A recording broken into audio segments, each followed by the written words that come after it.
The $8 secret. The mosquito industry doesn't want you to know there is a bucket of water in your yard right now that is going to ruin your entire summer.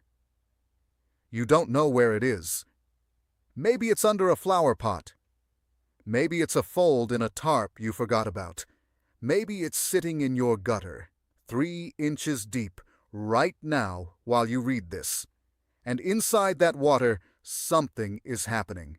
Thousands of mosquito larvae, wriggling, growing, getting ready to hatch. In 2 days, they will be flying. In 2 weeks, they will have bitten you, your kids, your dog, and every single guest at the barbecue you've been planning since April. So you do what everyone does. You call the spray company. They come out in a truck. They fog your bushes. They fog your fence line. They fog the deck where your kids play. And for about 3 weeks, it actually seems to work. But here's what nobody tells you when that truck pulls away. That spray didn't just kill mosquitoes. It killed everything. The bees pollinating your tomatoes, dead. The butterflies drifting through your flower beds, dead. The fireflies that used to light up your yard at dusk, dead. The dragonflies, the single most effective mosquito predator on the planet, dead on your own deck railing, killed by the very treatment you paid for. You didn't hire someone to protect your yard. You hired someone to poison it. And here's the part that should really make you angry. It barely even works. Because there's a product that costs about $8, fits in your palm, and kills mosquito larvae with almost perfect precision. It will not touch a single bee, not one butterfly, not one ladybug, not one dragonfly. It won't harm your fish, your birds, your dog, or your kids. It targets mosquitoes, and mosquitoes alone. 1 cup of this stuff, placed in the right spots, and your mosquito problem is over, while everything else in your yard keeps right on living. So let me show you exactly what it is, how it works, and why the multi-billion-dollar mosquito spray industry has never once mentioned it to you. The bacterium that shouldn't work this well, it's called BTI, short for Bacillus thuringiensis israelensis. You can find it in almost any hardware store or garden center, usually under the names mosquito bits or mosquito dunks. The bits look like brown granules, almost like coarse sand. The dunks look like small brown donuts. Same weapon, different shape. And here's the first thing that should surprise you. BTI is not a chemical. It's a bacterium, a naturally occurring soil bacterium, first isolated by scientists in Israel back in 1976, which is exactly where the israelensis in the name comes from. This bacterium produces a protein crystal, and when a mosquito larva swallows that crystal, something brutal and specific happens. The crystal dissolves in the larva's gut, which is unusually alkaline, and punches holes straight through the gut wall. The larva is dead within hours. Simple, effective, and here's the part that changes everything. That protein crystal only activates inside a very particular kind of digestive system, the highly alkaline gut of a mosquito larva, and a small handful of closely related insects like black flies and fungus gnats. Bees don't have that gut chemistry. Butterflies don't have it. Dragonflies don't have it. Fish don't have it. Birds don't have it. Your dog doesn't have it. Your kids don't have it. The BTI protein passes through every other living thing on Earth completely harmlessly. Think of it like a key that was cut for exactly 1 lock. And that lock only exists inside the body of a mosquito larva. That's not a marketing claim. That's basic biochemistry. And it's the reason this obscure little bacterium is about to change how you think about your entire backyard. Why the spray truck is lying to you now. Let's talk about what's actually inside that fogger. Most residential mosquito services use a class of chemicals called pyrethroids: permethrin, bifenthrin, deltamethrin. These are broad-spectrum insecticides, which is a polite way of saying they kill anything with an exoskeleton. When a technician fogs your yard, they're coating every leaf, every fence post, every blade of grass with a residue that keeps killing for days, sometimes weeks. After the truck leaves, a honeybee lands on your treated fence to rest, dead. A monarch butterfly brushes against a sprayed leaf, dead. A firefly settles into your treated grass at dusk, dead. And the irony is almost too cruel to be real. Dragonflies, nature's own mosquito hunting machines, land on your treated shrubs and die right alongside the pests they were eating for free. This isn't speculation. Researchers have documented widespread pyrethroid contamination in honeybee hives located near residentially sprayed neighborhoods. The bees carry the residue home on their legs, on their bodies, in the pollen itself. It builds up inside the hive. The queen lays fewer eggs, the colony weakens, and eventually it collapses, while the homeowner who paid for the spraying never makes the connection between their mosquito treatment and the fact that their garden stopped producing. But that's not even the worst of it. In 2002, thousands of monarch butterflies were migrating through North Dakota and Minnesota, flying directly into a permethrin fog that had been sprayed for mosquito control. They died, thousands of them. One of the most iconic insect migrations on the continent, gutted by a chemical that wasn't even aimed at them. The monarchs weren't the target, they were just in the way. But they're just as dead as if someone had meant to kill them. And here's the number that should really make you furious. Those sprays don't even solve the problem. A single female mosquito can lay up to 300 eggs at once. Those eggs can hatch in as little as 48 hours. You spray your yard on Monday. By Wednesday, a brand new generation is already hatching in a puddle nobody treated. The fog kills the adults flying around that afternoon. It does nothing to the factory producing the next wave. It's like mopping the floor while the faucet keeps running. The opposite approach, BT, does something the spray truck never even attempts. It goes straight to the source. It kills larvae in the water before they ever become biting, breeding adults. No larvae, no new mosquitoes. Full stop. And because it only works when something drinks the water it's dissolved in, it never even comes into contact with bees or butterflies in the first place. Bees visit flowers. Butterflies visit flowers. Neither one of them is hanging out in the stagnant puddle at the bottom of your wheelbarrow. But that's exactly where the mosquitoes are. And that's exactly where the BTI goes. How to actually use it. Here's where this gets almost embarrassingly simple. You're going to hear this and think there's no way it actually works. It does. Decades of research back it up. Step 1. Walk your yard. Every inch of it. Look for anywhere water sits still for more than a few days. The obvious spots are easy. Bird baths, plant saucers, rain barrels, forgotten kiddie pools. But the hidden ones are what get most people. The dip in a corrugated drain pipe. The crease in a folded grill cover. The bottom of a recycling bin that never quite drains. The upside-down wheelbarrow with one small pocket of water trapped underneath. Mosquitoes don't need a pond. They need a bottle cap. Literally. A bottle cap of standing water is enough for a female to lay her eggs. Step 2. If you can dump it, dump it. Flip the saucer. Empty the bucket. Drill a drainage hole in anything that holds water it shouldn't. The single best mosquito control method in existence isn't a product at all. It's simply refusing to give them a nursery. Step 3.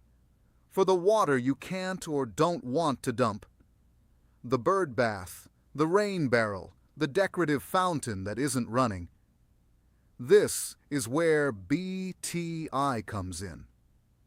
Take 1 cup of the granular mosquito bits and sprinkle it directly into the water. That's it. 1 cup treats about 25 square feet of surface area. A bird bath needs a tablespoon. A rain barrel, maybe a 1/4 cup. The granules float, releasing bacteria into the water over 7 to 14 days. Any larva that drinks it dies. The trick nobody tells you about now. Here's what might be the single most effective thing in this entire video. And almost nobody knows it exists. It's called a mosquito bucket. Take a 5-gallon bucket, dark colored, because mosquitoes prefer dark surfaces for laying eggs. Fill it about halfway with water. Toss in a handful of grass clippings, dead leaves, maybe some straw. Leave it uncovered and let it sit for 2 days.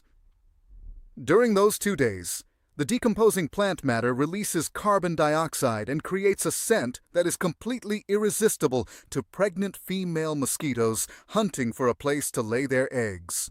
It's a neon vacancy sign at the only motel in town. Every mosquito within 100 feet is going to check in. After 2 days, sprinkle in a 1/4 cup of mosquito bits. You can lay wire mesh over the top to keep out debris while still letting mosquitoes reach the water. Now you've built a trap. Females come to lay eggs. The larvae hatch. The larvae eat the BTI. The larvae die. And every mosquito that would have bred in some hidden puddle you never found, in a crack in your driveway, in the neighbor's abandoned pool, in a storm drain down the street, is instead flying straight to your bucket to die. Place it in a shady corner, 20 to 30 feet from where you actually sit. Refresh the BTI every 2 weeks. 1 bucket can noticeably drop the mosquito population across your entire property. Some people run 2 or 3. For the donut-shaped dunks, it's even simpler. Drop 1 into standing water and it releases BTI for up to 30 days. 1 dunk treats 100 square feet. Break off a 1/4 for something as small as a rain barrel. How safe is safe? Here's the safety record that should put your mind fully at ease. BT has been registered with the Environmental Protection Agency since 1983. Over 4 decades of continuous use and continuous study by universities, government agencies, and independent researchers around the world. The World Health Organization has approved it for use directly in drinking water supplies as part of malaria prevention programs in developing countries. Drinking water. That's the safety bar this product clears. You could eat a spoonful of mosquito bits, and the worst thing that would happen is an unpleasant afternoon. It is non-toxic to humans. And it isn't just regulators saying so. Frank Alatrou, president of France's National Beekeeping Union, someone with every professional reason to be suspicious of a mosquito product, ran his own study on BTI's effect on honeybee colonies. The results: no loss of forager bees, no excess worker mortality, no abnormal behavior, no impact on honey production, 0 effect. From a beekeeper, not a marketing department, but what about natural alternatives? You're probably thinking about garlic spray, cedar oil, citronella, all those natural mosquito repellents lining the shelf next to the BTI. Here's the honest answer. Most of them barely work. Essential oils evaporate fast. Garlic spray might repel mosquitoes from a small area for a few hours, but it doesn't kill them. They just relocate to the other side of your yard and wait you out. And here's the part that surprises people. Natural doesn't always mean pollinator safe. Pyrethrin, one of the most common organic insecticides on the market, is literally extracted from chrysanthemum flowers, and it will kill a bee just as dead as any synthetic chemical. BTI is different for one simple reason.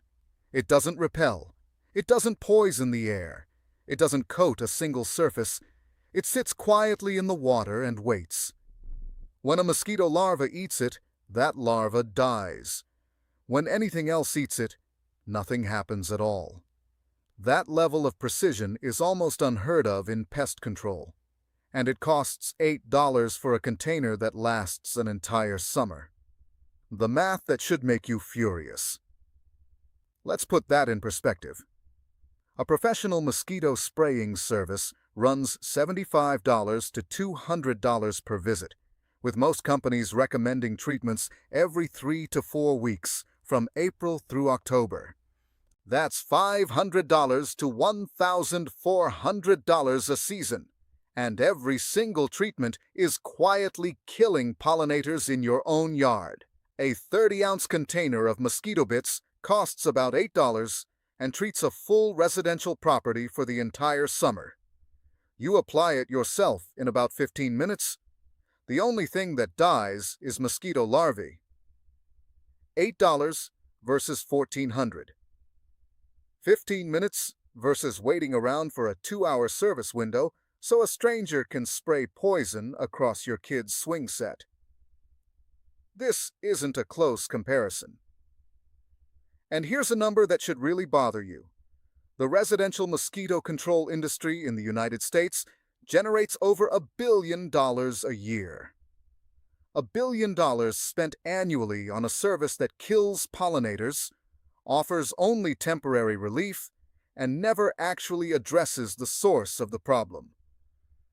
$1 billion spent mopping the floor while the faucet runs. Meanwhile, the entire BTI market is a fraction of that size, because it's cheap, because it works too well, and because there's no recurring revenue in it. You buy one container, you treat your own yard. You're done. No subscription, no annual contract, no technician upselling you the premium package every spring. That's exactly why you've probably never heard of it until today. 5 more moves. That cost almost nothing BTI is the foundation. But there's a full system here, and every part of it protects pollinators instead of killing them. First, put a fan on your patio. This sounds too simple to be real, but mosquitoes are some of the weakest flyers on Earth. They struggle in wind above 1 mile per hour. A basic box fan produces 8 to 12 miles per hour. Point 1 at your seating area, and you create a zone mosquitoes physically cannot fly into. Bees and butterflies, with far stronger wing muscles, aren't bothered at all. If you do nothing else after watching this, do this one thing. Second, recruit natural predators. A single dragonfly can eat anywhere from 30 to several hundred mosquitoes a day, hunting them mid-air like a fighter jet. And their larvae hunt mosquito larvae underwater too. Which means chemical spraying doesn't just kill mosquitoes. It kills the exact predator that was eating them for free, making next year's problem worse.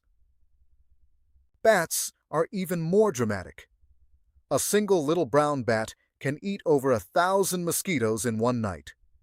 Mount a $15 to $25 bat house at least 12 to 15 feet high, facing south or southeast.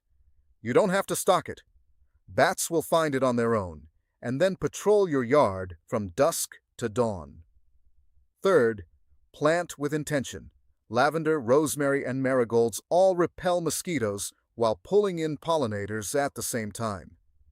Catnip has actually outperformed deer as a repellent in published studies. Plant these near your patio, and you get a pollinator garden and a mosquito barrier in the exact same footprint. Fourth, watch your timing. If you ever do spray anything, even something natural, do it in the early morning or late evening, when bees are back in the hive and butterflies are roosting. Never spray between 10 a.m. and 3 p.m. on a warm day, and never spray flowering plants directly. Target the shaded, damp spots where mosquitoes rest, not the sunny patches where pollinators feed. Fifth, keep your yard maintained. Mosquitoes hide in tall grass, dense shrubs, and leaf litter during the day. Keeping things trimmed removes their daytime hideout. And a sunny, open yard happens to be exactly what bees and butterflies prefer anyway. Mosquitoes like shade, pollinators like sun. Design accordingly. The bigger picture. Here's the part I want you to sit with for a second. We are, right now, in what scientists are calling an insect apocalypse. Global insect populations have dropped by roughly 45% over the last 40 years. Pollinators are vanishing at a pace that should worry anyone who eats food. Because about a third of everything on your plate depends on pollination. Apples, almonds, blueberries, cucumbers, tomatoes. Without pollinators, those crops simply stop reproducing. The ecologist Paul Ehrlich once compared losing insect species to popping rivets out of an airplane wing. Pull 1 or 2 and the plane still flies fine. Pull 10 or 20 or 50, and at some point, without warning, it fails completely. Nobody knows exactly where that threshold sits, but every yard that gets fogged with permethrin is another rivet gone. Every mosquito company killing bees alongside mosquitoes is weakening the wing a little further.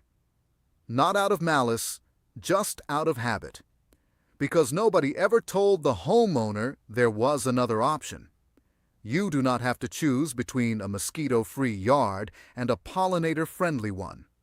That's a false choice, sold to you by companies that profit from convincing you it's complicated. It isn't.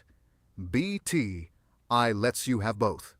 Kill the mosquitoes, save the bees, $8, 15 minutes. There is no good reason not to do this. 1 cup of BTI in every water source in your yard. A mosquito bucket in a shady corner. A fan on the patio. A bat house on the garage. Lavender by the deck. That's the entire system. Under $30, under an hour of your time. And what you get in return is a yard where pollinators thrive and mosquitoes simply don't. The spray companies were never going to tell you this. They make their money by coming back every 3 weeks, by selling you fear instead of a solution, by making a simple problem sound complicated enough to require a subscription. It was never that complicated. Go pick up a container of mosquito bits this weekend. Walk your yard. Find every hidden pocket of standing water. Treat it. Build the bucket. Then, in 2 weeks, go back outside at dusk. And notice what's different. Notice you're not slapping at your arm every 10 seconds. And notice something else too. The bees still working your flowers. The butterflies still drifting past. The fireflies still lighting up at dusk exactly like they're supposed to. Those were never pests. They were the life of your yard the whole time. And it turns out protecting them was never going to cost you anything.